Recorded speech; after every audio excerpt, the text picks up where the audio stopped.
Jam, episode 112. Okay, what are we talking about today? Today, we are talking about why you should quit the music business. Right. And why should you quit the music Okay, business? so I'm just going to tell you honestly, for us, quitting the music business has freed us up to explore our art without worrying about what bucket it fits in, just exploring it as it comes. So wait a minute, time out. Let's start over again. What do you mean by quitting Oh, the music okay, business? all right. What does that mean? Okay, Explain that. quitting the music business means What? not chasing the traditional route of a recording contract, looking for a manager, using the traditional means Right. that we had come to know, I guess, all our lives Right. for how to make it in the music Right. business. Meaning that the whole thing about being discovered, Right. you know, finding a way to get through the gatekeepers, Yes. to get to plug into the machine, Yes. The record industry that, you know, they end up giving you, like you said, the record deal, Yeah. you get the budget, Yeah, blah, blah, blah, they blah, shoot blah, your blah, video, blah. they tell you what to wear, Yeah, and all the rest of and the right, stuff, and they stuff, approve right. or disapprove Right. whether or not your record comes Yeah, out, and- and the promotion that's behind it is arbitrary, depending on Right. what else is in front of them and how they feel about your So product. depending on where your spot is on Yes. the Billboard Yes. Hot 100 Yes. charts, how well you're doing there, Yeah. depends on whether or not you are deemed quote unquote successful, Yeah. whether or not you end up getting a quote unquote Grammy award, Yeah, all and that all the good rest stuff. of this other kind of stuff, all of the Trappings. vestiges and Right. trappings of the music accoutrement. business. Okay. Yeah. So what you're talking about Mhm. is something else, right? Yes. That is not the quote unquote music business, Mhm. but is the business of Of doing music. Yes, it is. Okay. Yes, it is. All right, all right, Yeah, all let's right. not be confused about that. Right. Because that was my other thing. So what it has done for us, not seeking the traditional route, again, it has freed us up to create whatever it is that we feel compelled to create. We are connecting directly with both the creators and purveyors of art, so the fans and even people who have maybe some type of can make some type of investment in our Right. art. Yeah. So we are free to go directly to them, and it has allowed us an optimism that I don't think we've had in all the years that we've been doing this. Right. So I mean, kind of to take this back, it's like when you start thinking about the music business, the Mhm. quote unquote music business, Mhm. what has always been the machine. Mm-hmm. It was just recently that I found out that, you know, there have been several big artists who Mhm. never won Grammy Awards, Mhm. and then you turn around and Lil Nas X is winning 2 of them. Mhm. You know, before, you know, like David Bowie, you Right, know, wow, other yeah. artists who just didn't win one. You Wow. know, so that's the thing that is amazing to me when you start thinking about the industry as we know it, and it, I guess, defining greatness or defining success. If you think about how many times they missed, Yeah. you know, Yeah, and how yeah. many times they didn't see it. Right. You know, like a group like Rush, you know, I mean, Mhm. I'm not saying that they don't have a major label deal, but, you know, Rush, it was a band that just never quite got, you know, the credit or Mhm. the acknowledgement that they should have received over the Mhm. years. But, you know, still, I think anyone would be crazy to say Mhm. that was not a successful band. Right. Right. You know, so Mhm. so yeah, I mean, you're right. It's like once you let that part go, once Mhm. you know, especially if you get over 50 years old and you're still doing rock and roll for chicks, it's over. Oh well. Okay, yeah. and it really, Yeah. you're the old man at the club, let it go. Yeah. That's all I Yeah. can say, Yeah. you know, because the only chick you're gonna get is one that you're paying for. Yeah, All right? that's true. And you That's know, true. That's what it is. You know, how much you pay depends on the quality you're gonna get. Right. But anyway, I digress.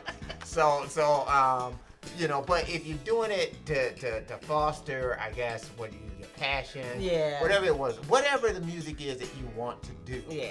you know, to figure out a way to do that music. And actually, and I also wanted to share 5 reasons to create music, regardless of whether or not you are seeking, I guess, that type of notoriety or fame and fortune. Fame and fortune. Yeah. Okay, so 5 reasons that we've come up with, and this was probably even before we decided to take our current route, but 5 reasons why we did it to start with is one, it makes you immortal. Unlike anything else, and we've talked about this before, that your art has a life outside of you, but then it also lives when you're gone.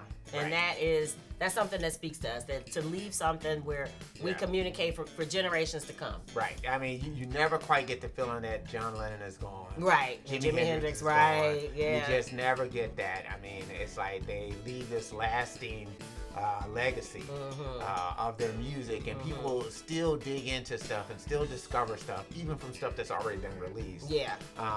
From these people, and I'm not just talking about people like that. You know, I mean, you know, Jim Morrison, same thing. Yeah. So, you know, or like that Finding Sugarman, right? You know, this guy does this record back in the 70s in sometimes. Detroit, right. In Detroit, you know, and people in South Africa discover this record. They pick it up, and it speaks to the cause that they're fighting for at that time. And they feel like, and they were thinking that this guy was dead. Right. You know, so for them, again, he embodied what was immortal, even though he wasn't dead. But I'm just saying that same sense of immortality of speaking to people where they are, even though the record was released like 30 years you know, after it became successful. So. Yeah, that was something else. I love that story.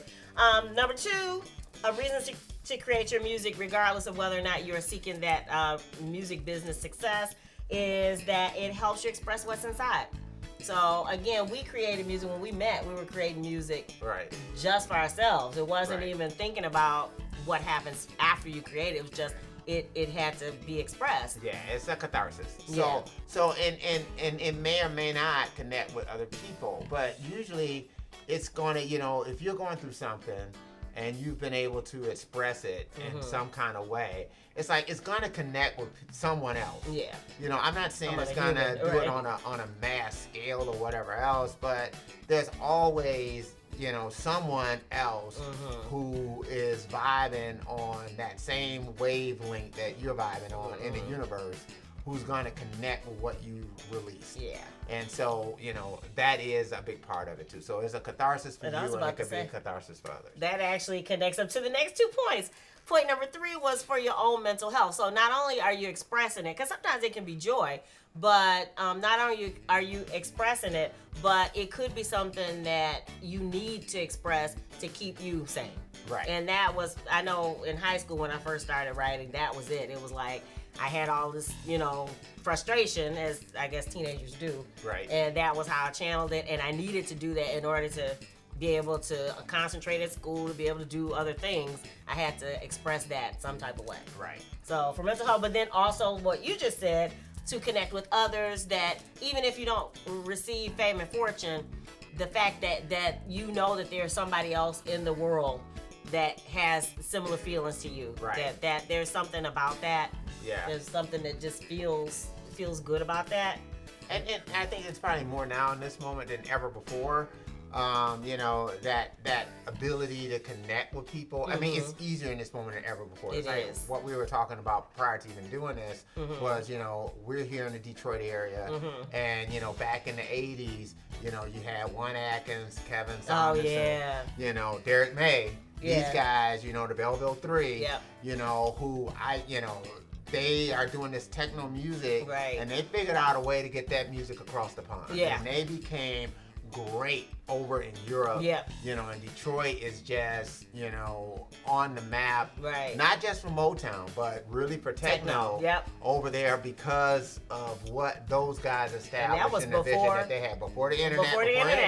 Before social media, before any of that. So finding that worldwide connection and something that you believe in is something that can always happen. So. And then finally, we were talking about this earlier too. What else would we be spending our time doing? Yeah. I mean, you know, so every now and again, even if frustration strikes you, you start saying, okay, beside hiding in a bunker someplace and sleeping, I mean, this is your life. Right. And there's no what else would you be doing? There's no shame in being a hobbyist. Yeah. You know, I mean, really, there really isn't. There's no shame in that. There's no shame in, hey, this is something I do in my spare time. Mm-hmm. Well, you know, some people, they do it with a great garden that they have. Some Yeah, people that's do true. it by restoring old cars. Some Yeah, people that's do it true. by doing a plethora of other things. Yeah. You know, what's wrong with doing your music? Yeah. You know, Yeah. if that's Yeah. what you do, I mean, you know, a long time ago, you know, it used to be, you know, for Mozart, rest of those, they had to get a patron. Right. Who would, you know, give them money in order for them to do music. Mm-hmm. What is wrong with you working a job And and being being your your own- own patron Yes. because you believe in it? Yes. I mean, really, there's absolutely no Yeah. shame in there. There's no harm in that. Yeah. I mean, people have great joy. You work all this time. You go out, you buy your Les Paul. Yeah. You know, you go out, you buy things that you dreamt of buying when you were a teenager and Yeah. you didn't have the money to do it. Yeah. Or recording stuff or whatever Yeah. it is. Yeah. Whatever it is that makes you happy. You Yes. gotta start with you first. Yeah. I mean, you gotta I love feel it. like, hey, if nobody else in the world enjoys what the hell I'm doing, I enjoy what the hell I'm doing. Yes. And if that's it, I'm good with that. That's you know, right. you put it out there, you push it to people, whatever else. But at the end of the day, you know you've done the thing you need to I do, which know. was to satisfy the one. I love And it. that's you. I'm number one fan. That's right. All right, so what do you think? Do you think that there is a reason to quit the traditional music biz? Right. Prince did it. Yeah, he did, didn't he? Yes, he did. He did it. Got He out of said his it. contract and started releasing his own. and right, started there you doing his go. own stuff, and then Yeah. you know he signed off these one-off. Oh yeah. You know, like distribution deals. You Oh, know, yeah, for yeah. Arista and other different Yeah. labels and things like that. So, because he wanted to own what was his. Yeah. And again, that's the other thing that you have. You own it. You Yeah. own it. So, you know, I'm gonna kick it back over to you. Go ahead, wrap it up. Again. So what do you think? Are there reasons to quit the traditional music biz? And if you've been following along with us, you know, again, that we're building our own empire one brick at a time. So without any outside help. The thing that I like about also, I'm sorry, I meant to mention this, was that we get to not have to be loyal to any one company or one brand or one anything. So Right. when we share things with you, it's because we are inspired by them, we enjoy them. We don't have to worry about, are we stepping on another company's toes, Yeah. because we don't have to worry about that. Yeah, So we're man. free to explore. Yeah, once you start taking money from people, I mean, it is a double-edged sword. It's one Yeah. of those type of things that, you know, the money helps because of that. Again, it helps you do your art. Yeah. But at the same token, there's a certain amount of compromise. You know, Yeah. people don't give you money for nothing. Nothing. No. You know, and they don't give you money for nothing, or the chicks for free. No, chicks You are know? never free. Right. So again, and you always have to be balanced in that trade-off as to Yeah. what they're requesting for what they get. But there are reasons to do it without any of that, and that is Right. what we do. And there's reason to do it with it and Yeah, whatever. that's true. But at the same token, you have to look into your soul and say, hey, what compromise do I want to get? Right. You know, because that's the bottom line. You know, always remember, anytime, you know, they're giving you money and you give them something back, you got a contract. Yeah. Anytime you got a contract, you got an obligation. Yeah, that's And true. that's It just the puts a way it whole is. different set of pressures on what you do. It always is.